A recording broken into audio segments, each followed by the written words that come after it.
Welcome back to AI Business English Daily. In about 15 minutes, we use one real AI business story to understand how technology companies, product strategy, and business models are changing. No hype, no stock tips, and no wall of technical jargon. We'll keep it practical, clear, and useful. Today, we're talking about Anthropic's acquisition of Stainless and why AI agents need a better way to connect with the real software world. By the end, you'll understand why the future of AI may not only be about smarter models, but also about APIs, developer tools, and the invisible infrastructure that lets agents actually do work. So, imagine for a second that you just hired, like the most brilliant assistant on the planet. Okay, I'm imagining it. Right, so this person speaks 50 languages fluently, they have a PhD in finance, they know every line of code your engineering team has ever written. And, they have memorized your entire corporate handbook. Wow, sounds incredible, honestly. It does, right? But there is a huge catch. You put this absolute genius in a glass room, and you tie their hands behind their back. Oh, yikes, okay. Yeah, they aren't allowed to touch a keyboard, they can't log into your bank accounts, and they are physically barred from touching any of your databases. Yeah. All they can do is, well, look at you through the glass and tell you what you should do. I mean, that is a deeply frustrating scenario. You have all that potential, that's just an absolute bottleneck on execution. Exactly. And, that scenario is the exact reality of artificial intelligence today on May 18th, 2026. Right, because we've spent years building these massive, brilliant digital brains. But their hands are tied. Okay. So today, we are looking at how a major company is trying to untie those hands. Anthropic, the company behind the Claude models, just announced they are acquiring a startup called Stainless, which was founded back in 2022. And at a glance, you might just brush this off as routine Silicon Valley housekeeping. Like a big AI firm buys a smaller tech tools firm. Totally. Happens all the time. Right. But if you really dig into the mechanics of this, it is not a minor update at all. This is fundamentally about how we transition the entire industry from models that answer to agents that act. And that transition is everything right now, isn't it? It really is. I mean, if you look at the broader market, there is a very real sense of fatigue setting in among enterprise executives. The initial magic of chatting with a smart AI has kind of worn off. Yeah, the novelty's gone. Exactly, because the promise was always that these systems would be proactive, that they wouldn't just, draft an email, but they would navigate your CRM, cross-reference an inventory database, update a spreadsheet, and send the email for you while you slept. Which sounds amazing. Huh. But moving from that initial chat interface into actual autonomous execution is proving to be, well, a monumental headache. Absolutely. But wait, isn't the whole selling point of these massive foundational models that they are smart enough to just figure things out on their own? We keep seeing benchmark scores showing these models passing bar exams and advanced coding tests. Right. They test really well. So if the model has a synthetic IQ of 140, why is it struggling so much to just update a Salesforce record? Well, because raw intelligence doesn't equal operational safety or, system access. The Anthropic 2026 State of AI Agents report makes this incredibly clear. We are seeing a massive stall between pilot programs and production deployment. A stall? How do you mean? So a pilot program is like a marketing team using an AI in a browser to generate blog outlines. It's isolated and safe. Yeah, you can't break anything. Exactly.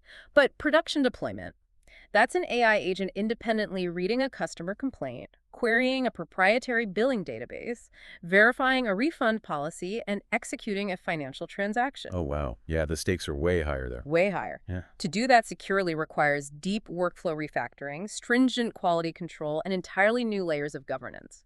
The hard part is not just making the model smarter, it is connecting the model to real systems. I am trying to visualize the architecture of this problem. If the AI model is the brain like the reasoning engine locked in the skull, then the connections to all those external databases and tools, those have to be the hands, the feet, and the nervous system.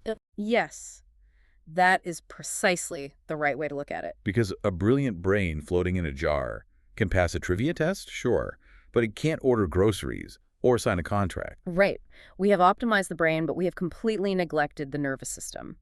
And if you want an AI to take meaningful actions on your behalf without, say, hallucinating a command that accidentally deletes your client database. Which would be a disaster. A total disaster. To avoid that, it needs a perfectly stable nervous system. Which means we have a totally new metric to worry about. It's no longer just about the parameter count of the model. The real bottleneck is agent connectivity. Yes, agent connectivity is the key. Because the fundamental rule of the road right now is this: agents are only as useful as the tools they can safely reach. And safely reach being the critical phrase there. Let's think about how companies actually bridge that gap today. They can't just wave a magic wand and grant an AI access to a heavily secured corporate network. Right, they have to rely on human developers. Exactly. Human engineers have to sit down and write the customized code that securely connects the AI's brain to the company's internal tools. Hey, let me stop you right there.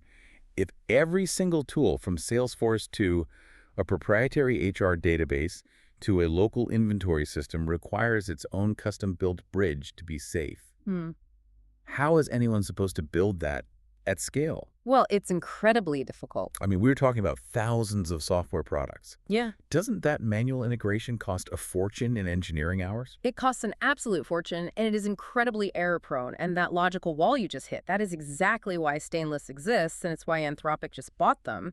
Stainless builds the invisible infrastructure that automates those exact connections. Okay, let's break down this invisible infrastructure, because we promised in our opening that we wouldn't hide behind a wall of technical jargon. Right, keep it practical. I want to look at the alphabet soup of tech terms that Stainless deals with and, ground them in physical reality. Let's start with the foundation, the API layer. Ah, yes, API. So you can think of an API, or Application Programming Interface, as the wiring hidden inside the walls of a house.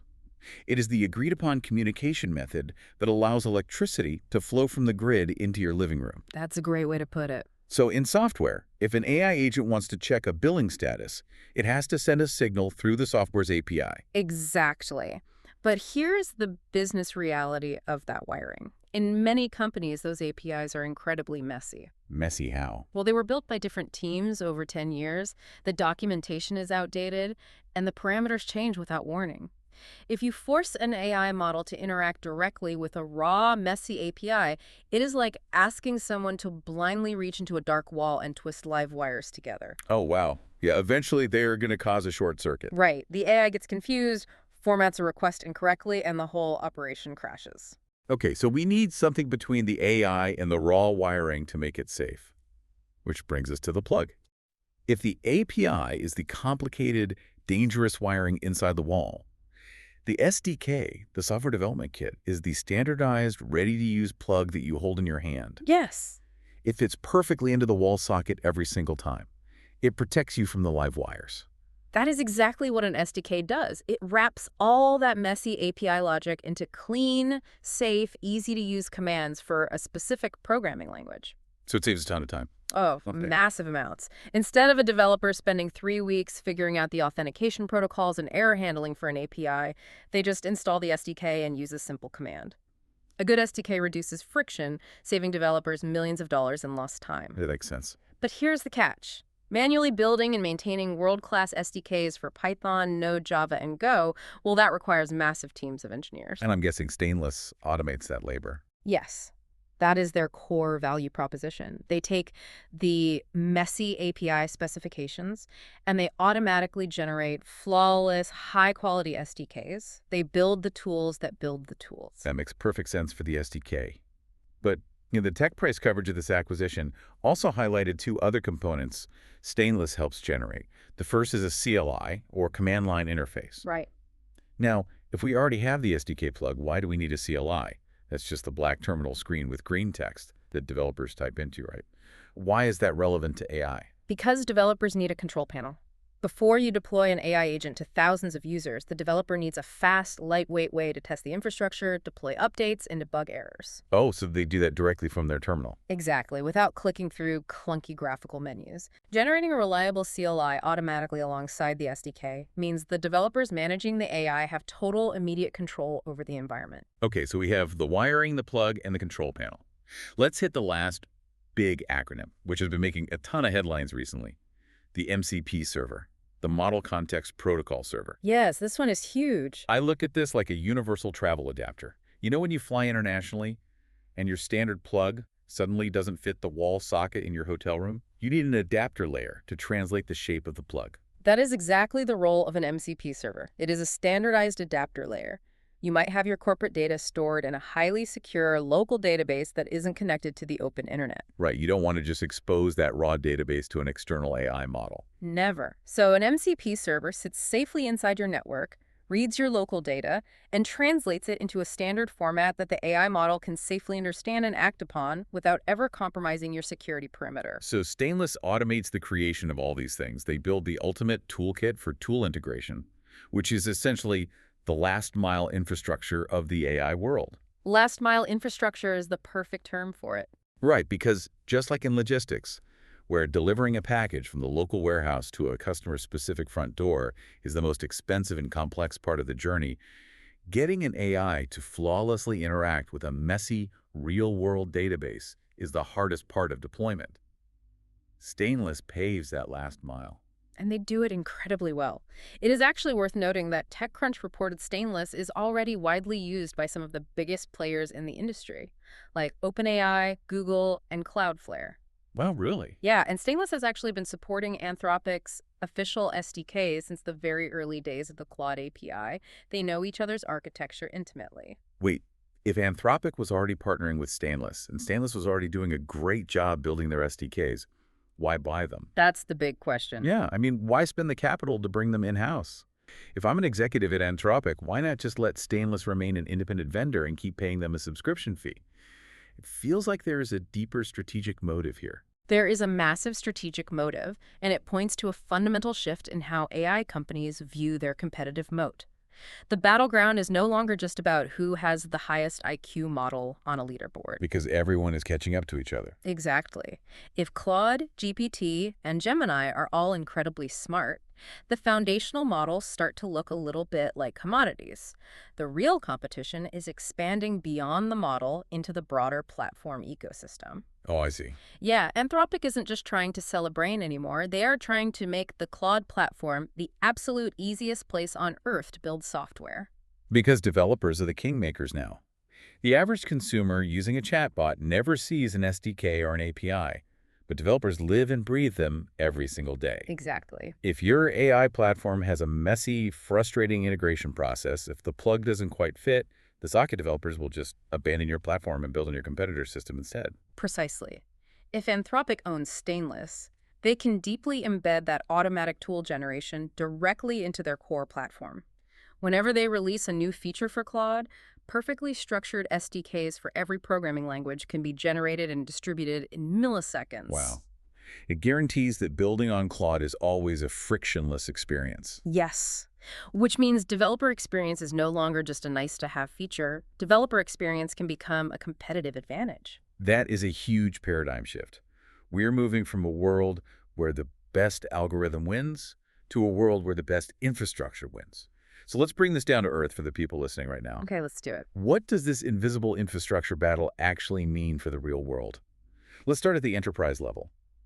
If I'm an executive at a Fortune 500 company deciding which AI vendor to lock into a multi-year contract, my criteria just completely changed, didn't they? Yeah. They have to change. If you are an enterprise decision maker, you can no longer just look at benchmark test scores or like how naturally a chatbot speaks. You have to look at stability, security, and how seamlessly that AI can weave into the custom software your company has spent 20 years building. Right, the stakes are too high for a toy. Exactly. An AI that cannot securely bridge into your specific internal network is just an isolated toy. For enterprise adoption, integration is not a side issue. It is the product. Integration is the product. That is going to be a tough pill to swallow for a lot of companies who thought they could just buy a flashy AI wrapper and call it a day. Very tough. But if I flip perspectives, let's say I'm a startup founder or an engineer looking for a new product to build.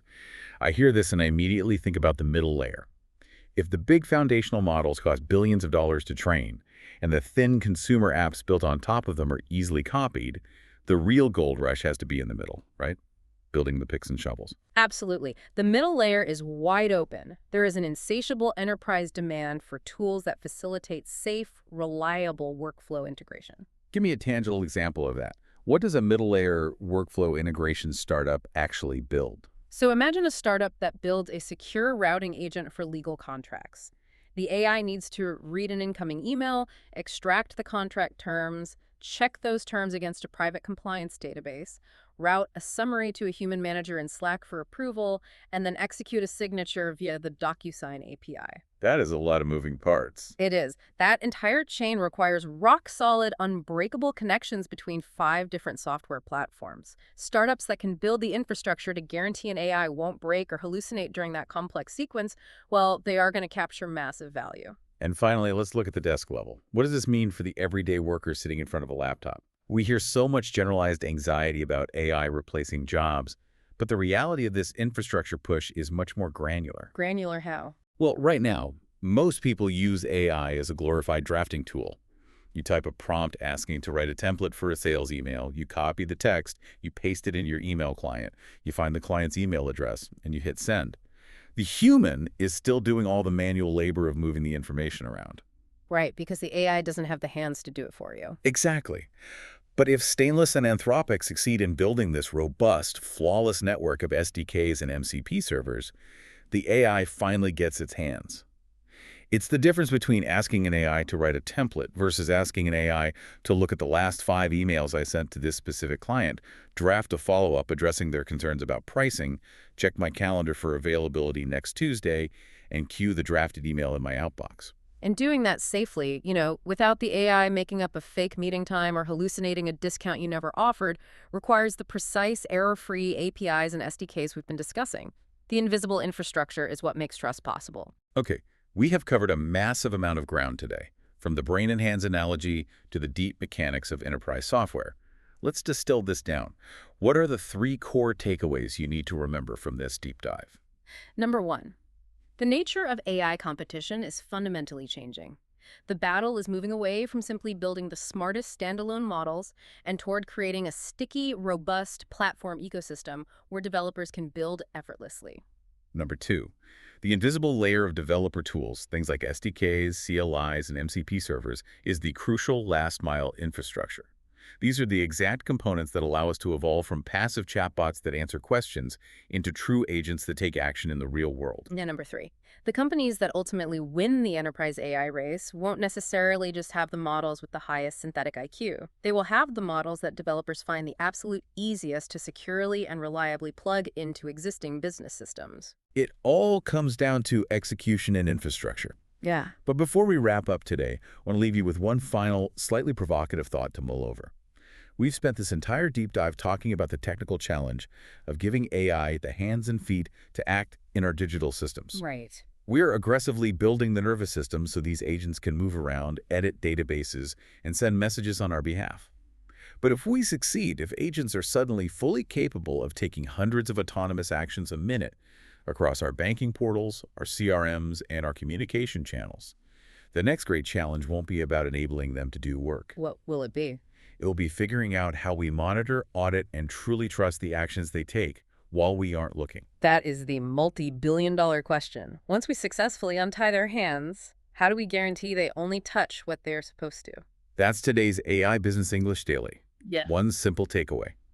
The next phase of AI competition may be less about chatbots in isolation and more about the invisible infrastructure that lets agents connect, act, and fit into real workflows. If this episode was useful, subscribe and share it with someone trying to make sense of the AI business world. Question of the day. When you use AI at work, what is the first tool or system you wish it could safely connect to? We'll see you next time with another real business story from the AI world.